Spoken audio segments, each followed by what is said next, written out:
All right. Welcome back to Chapter 1 and Beyond. I'm your host, Christina, and today we're cracking open the spine of time because we're talking about classics today. You know, the books we were forced to read, the ones we avoided, the ones that surprised us in the best way, the ones I personally, dreaded having to read as a kid. Whether you love them or loathe them in school, today we're giving these literary legends another look, and lately I've been very intrigued to challenge myself to revisit many of them.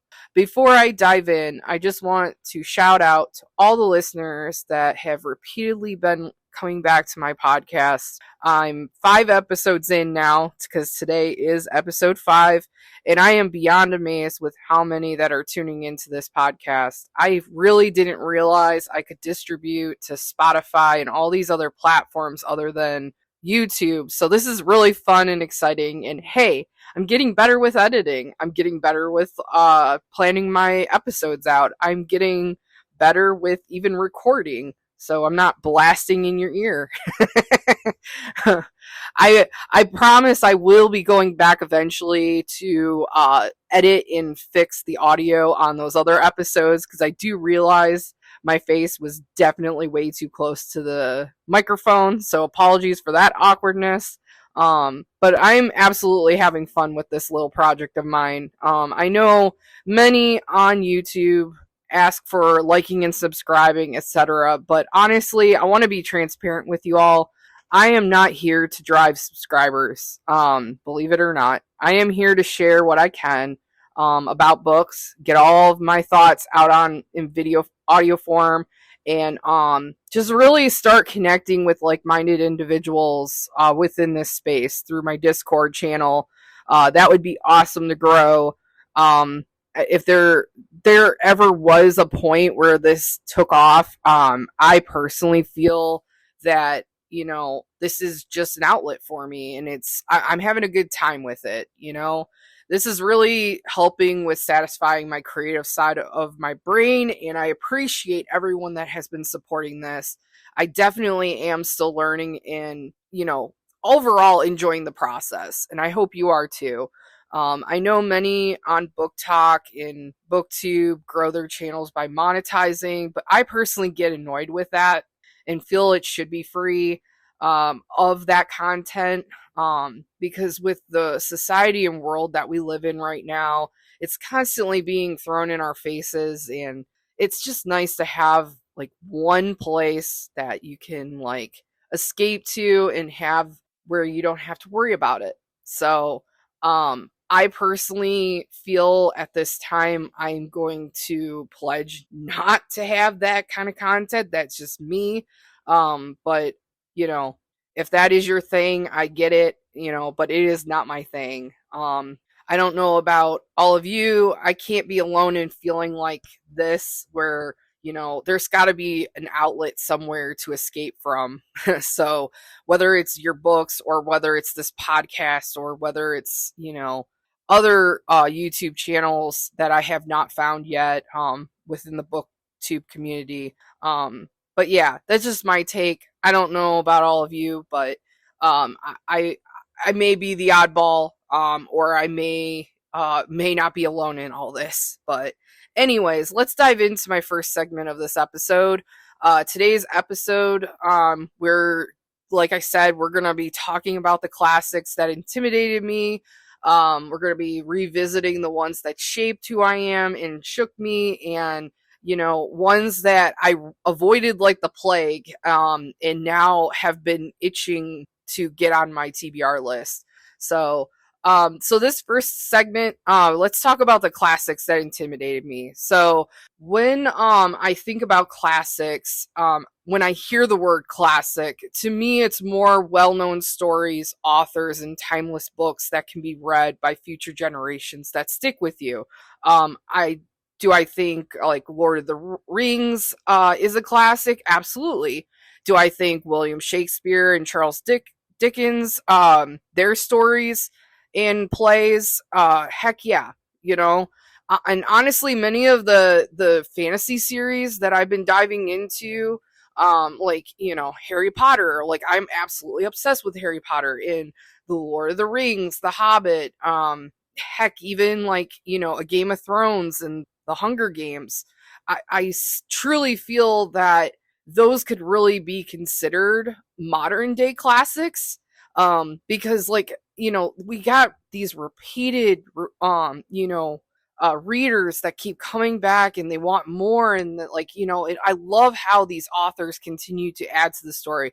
Like, heck, the Hunger Games, we just got Haymitch's story, from Sunrise on the Reaping, and I mean, yeah, it tore my heartstrings, like, reading his story, but it was just so nice to be able to, like, fill in the gaps and understand, like, from these original trilogies and everything, like, more of that landscape and more of that character. And I just really appreciate the authors for continuing to broaden that. I mean, even Stephen King and Brandon Sanderson, I would say they're gonna end up on that list of modern day classics too. But I know when I was growing up, it was ingrained in our brains that Oscar Wilde, Charles Dickens, Emily Bronte, Jane Austen, Daphne du Maurier, Jules Verne, Hans Christian Andersen, I believe, whoever, like, whoever was, like, kind of in that, like, 1800s genre, if you will. Those were considered like powerhouses for classics. And, like, I mean, I kind of look at it now as, this is there's like many, many more beyond just an 1800s that should be considered classics. Like George Orwell, and like, absolutely would be defined as a classic author. And then, like, even Louisa May Alcott, that does the Little Women series, that too, like, was forever ingrained in my brain as classics. But I mean, honestly, there were many titles that I avoided, not because they were boring, not because they were old or dense. Like, I personally, like, when I first started really diving into reading in middle school and high school, like, really consistently read all the time, I did tend to avoid really skinny books, which funny story, now I avoid really thick books now. So I did avoid, like, authors like Jane Austen and Emily Bronte, and like I said, Louisa May Alcott when I was younger.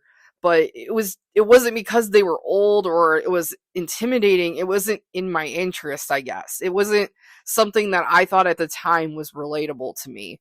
But now as an adult, these authors and their titles have been poking me in the back, saying, "Hey, you gonna come visit?" So, I mean, I would say, though, specific classic books that did intimidate me, I would be intimidated by books that were less than 200 pages, only because of the fact, and maybe I'm an oddball here, but I never really understood how a book could be good or interesting with so little description. And I thought, oh, well, if it's this short, it's just, there's just no time for context and description and storytelling in that aspect. And I was also afraid, if I read something from the adult section, no matter if it was, like, in the classics or if it was, like, like, I don't know, Dan Brown, mystery books, or Stephen King, is another one. I always thought my parents would start hollering at me, but which, honestly, now I now see how far my anxiety has rolled back, and by that mentioning, oof, I'm gonna have to talk to my therapist. So, um, but I mean, like, like, keeping on this topic, like, like, thinking about, like, was I afraid that I wasn't going to get into it, love it, or still DNF it? I mean, a lot of the classics, I knew I would be required or forced to read them in school, so I didn't want to touch them outside, like, like, during summer break and things like that. I wanted something that gave me an escape and interesting, and many of those titles were, like, fantasy books, like Chronicles of, um uh Lion Witch in the Wardrobe, like Chronicles of Narnia. I mean that one sticks with me till this day. Lots of fantasy, lots of sci-fi. I was very much into that. I was very much into like Boxcar Children and even I mean that's my young years, but I mean like Beverly Cleary. I was really into those books with Ralph the Mouse and the Motorcycle and Ramona and Beezus and things like that. So I mean honestly though, I mean if I wasn't playing video games or I wasn't indulging in something with fantasy or sci-fi or something in the fiction realm that interested me at the time, I realized that classics aren't meant to be conquered like a mountain. They're really living conversations, and sometimes you just need the right time or mood to meet them.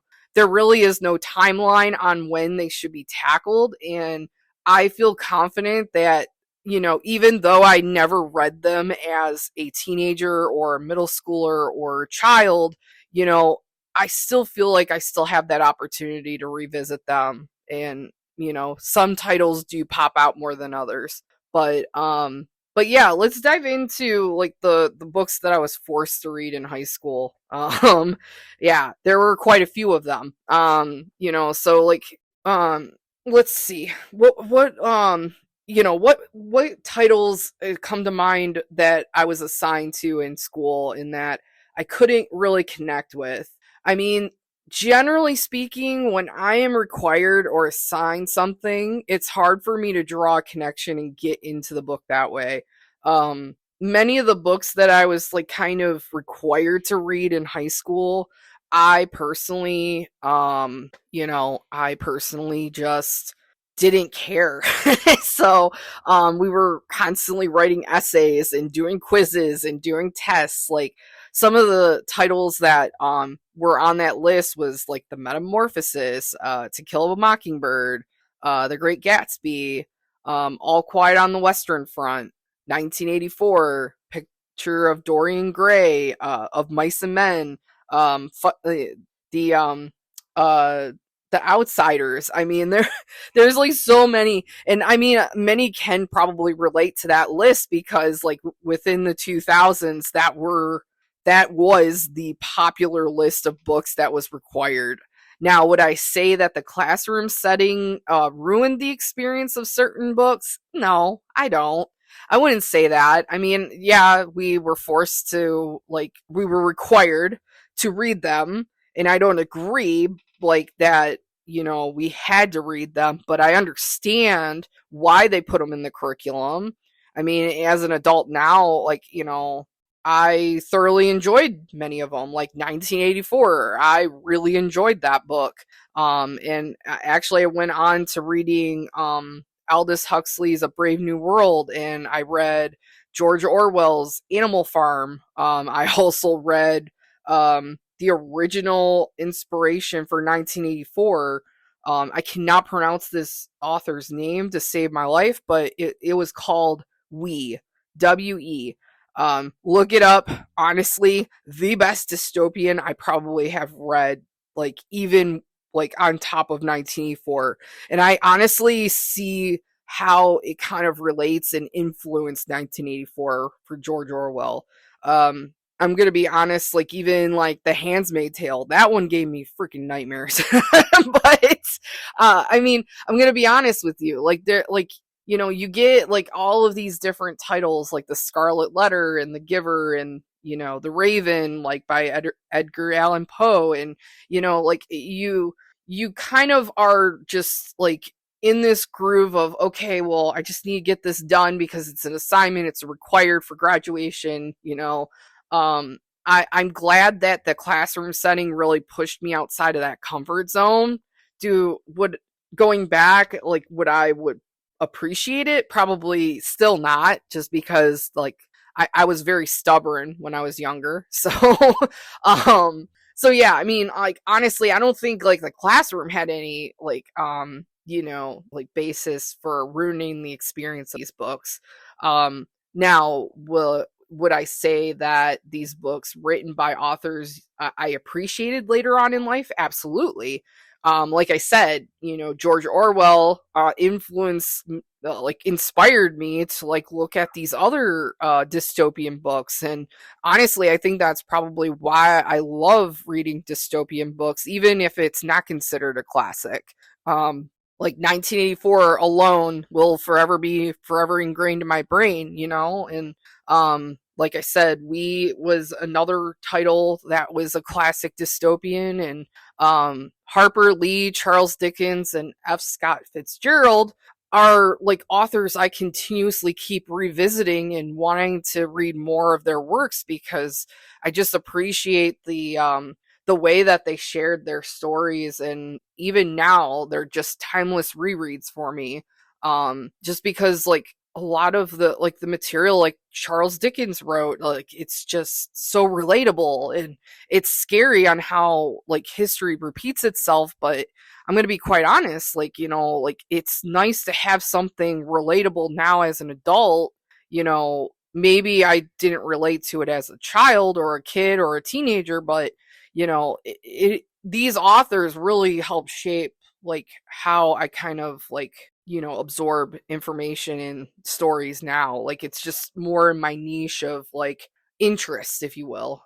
But I mean, looking back, like trying to understand what my teacher was trying to show me, like I sort of get it. I mean, like I said, I was very stubborn, and looking back I do kind of see what they were trying to show, but I do agree that with the approach, not, that it maybe was like too forceful, but they were just doing their jobs. Absolutely. I mean, writing endless essays and doing quizzes only teaches how to get better at hitting those requirements and memorizing material. But, you don't fully get to appreciate something unless you are really wanting to accept and take in and comprehend the message from those stories. And I'm a firm believer, like even with like, mental health, like I feel that unless that person has a willingness to improve and grow and get better, like no one can force that person to do that.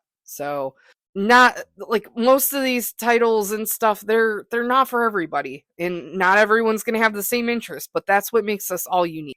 So like I mentioned earlier, I did reread 1984 by George Orwell, and I did enjoy that book, but I think I enjoyed it even more as an adult than I did as a teenager. I understood a lot more of like how a government can kind of control its people by fear mongering, and like it's scary, but and it's like it really is like a perspective that we should be shown. But like I just really love eating up these classic dystopians just because like you get like a totally different perspective from each one. Like we was I think through a female perspective, and then 1984 obviously was through a male perspective, but I've been learning that they actually did a kind of like a rewrite with Julia from 1984. I guess apparently there's another book out there called Julia, and it's like kind of like a retelling of 1984. I'm very intrigued, and I've been trying to find it. I mean, even like Handmaid's Tale, like I said, not realizing like the amount of depth, that a group of people can have influence on, that really just stuck with me and really has kind of opened my eyes to other perspectives and such. So, as an adult, I guess I can consider myself an old lady now. so, so yeah, I mean, when it comes to like, like what I was forced to read, would I say that I would do it all over again? Probably not, but some of these classics I do want to revisit. Some of these classics that have been calling to me are like Herman Melville's Moby Dick, Rebecca by Daphne du Maurier, Jules Verne books, Around the World in 80 Days, 20,000 Leagues Under the Sea, Jane Austen again, Pride and Prejudice, Wuthering Heights by Emily Bronte, Notes from the Underground, Bleak House. I mean, like a lot of these titles, like I just personally just tried to avoid as much as humanly possible, but they have been like really revisiting where I'm at, and I don't know. It's been forever like rejogging, and I think like honestly I really want to try and challenge myself from now till 2027 to see how many of these classics I can read through. There's so many popular lists out there. It's very intriguing to me to try and challenge myself to read something out of my comfort zone now. So, I mean, I would definitely say I would really love the opportunity to be able to read those. Let's talk about some classics that I want to revisit. So, the classics that have been really calling to me lately, and I really think this is going to be a fun segment just because I would say many of the classics that are calling me right now specifically are actually sitting on my shelf.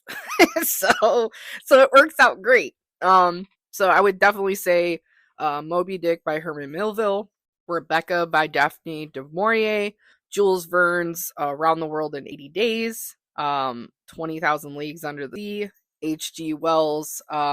There's like two of them by H.G. Wells. The Time Machine, and I believe War of Worlds. I thought that was pretty cool. I think that's a sci-fi actually. And then let's see, A Tale of Two Cities, Pride and Prejudice by Jane Austen, Wuthering Heights, Bleak House, Notes from the Underground, Walden.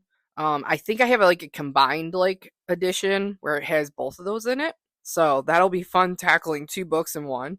Let's see what else. Got Gulliver's Travels, Jungle Book, Treasure Island, Paperwick, Hunchback of Notre Dame. I mean, like honestly, I'm like looking at all the classics that I have, and there's a good number of them. I really feel like honestly, if I really challenge myself, I could really tackle through this. So maybe that'll be a fun little bonus series that I do with this, and see how many of these I can tackle.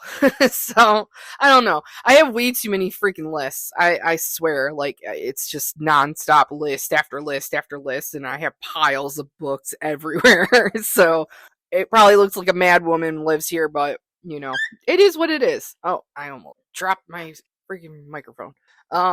So okay, yeah. So continuing with this whole revisiting classics. I would say that the next topic I want to like talk about is like, are there stories that I misunderstood as a teen that you now visit as an adult and you get a totally different message from them? Absolutely. I didn't really comprehend material very well as a kid and as a teen. I have a known condition, learning disability, and attention deficit disorder. So it was really hard for me to, like I learned things on a slower timeline, if you will, is how I can easily put it. But now I have to say, like, as an adult, I'm more mature, more seasoned, more consistently grabbing attention to these different themes and comprehending like the book itself.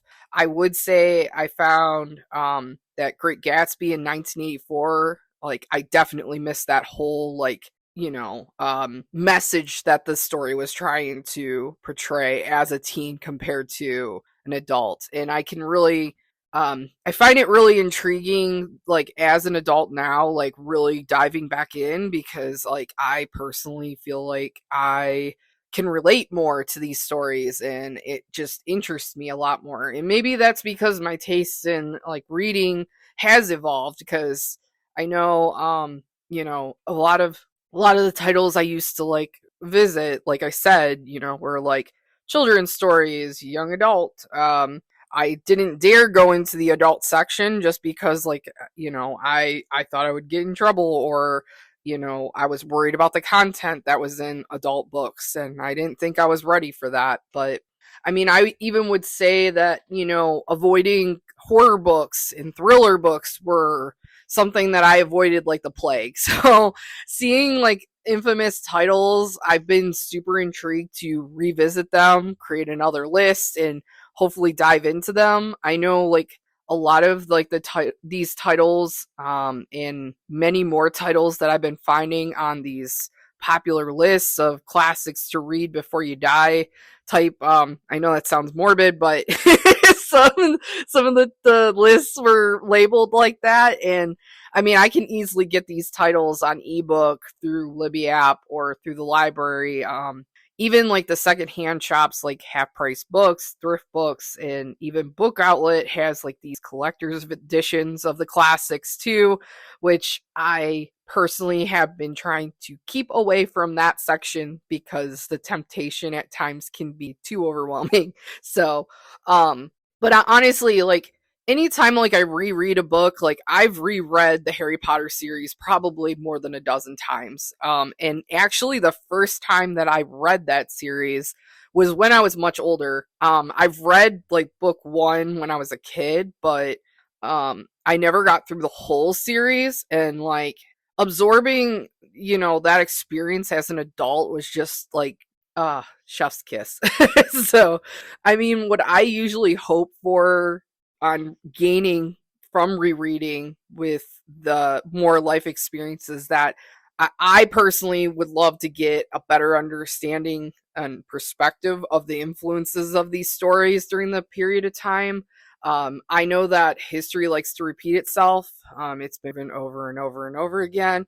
But I mean, being able to catch a glimpse of what life was like in that society and time period, and then seeing their imagination kind of evolve this story during that time period is really cool for me. I know many will read classics just because, like, it's a classic, but personally for me, like my approach is I really would love to see other perspectives and other timelines. And I think maybe that's probably why like the time travel books like in sci-fi, um honestly I love like the historical fiction now, because I get a glimpse into like 1800s, like The Exiles by Christina Baker Klein. I just finished that one recently, and that was like 1800s, 1843, 1841. But honestly, like just looking at a lot of these titles, like being able to catch a glimpse of like those previous time periods, it's really cool for me. It's fascinating. Will I plan to approach them, via audiobook, physical read, buddy read? I don't know. I mean, I'm going to be honest. I'm probably definitely not going to approach it via audiobook form, because I did try with Jane Austen's Pride and Prejudice, and I just couldn't handle the narrators. They're just so monotone, and like I got too relaxed, and I just started to fall asleep, and it was just next to impossible. I'm gonna say like a lot of the books that I do indulge in, I do take in via audiobook form, but it really depends. Like thriller books and mystery books, I could totally devour within an audiobook form. Now, like when it comes to certain fantasy books, I need to kind of be reading along to absorb and comprehend. It's a thing that I have, and then you know, sci-fi books and such like that, I could like absorb it either way via audiobook or via physical read. But I mean, I'm gonna say like I really did enjoy like the classics of like The Great Gatsby, um, Edgar Allan Poe books, poems. Sorry, not books, poems. I did recently like indulge in those via audio form, and it did enhance the experience. But I will say that a lot of these titles, like the narrators are just really monotone, and I really can't get into them.